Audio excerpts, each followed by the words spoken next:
ไม่รู้ว่าความรู้สึกในตอนที่มันดึกเธอยังเหงาเหมือนวันเก่าๆอยู่ไหมไม่รู้ว่าภาพแววตาที่เธอได้เคยมองมาจะเปลี่ยนไปสักแค่ไหนนอกจากซื่อสัตย์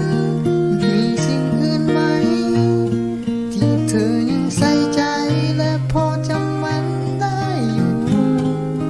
เศษจากความรักยังเหลือไม่ก็ไม่รู้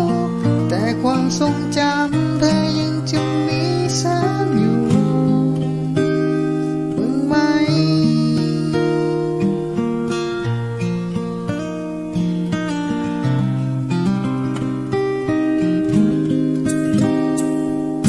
ต่างคงเส้นที่เธอคุ้น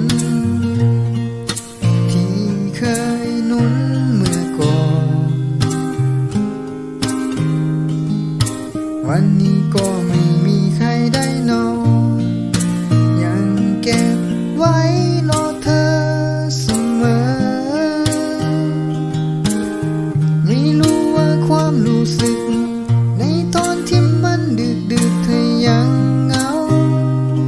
ยังเหมือนวันเก่าๆอยู่ไหมไม่รู้ว่าภาพแววตาที่เธอได้เคยมองมาจะเปลี่ยนไป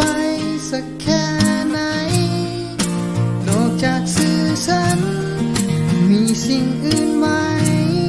ที่เธอยังใส่ใจและพอจำมันได้อยู่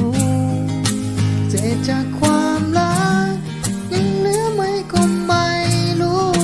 แต่ความทรงจำเธอยังจะมีซ้ำอยู่บ้างไหม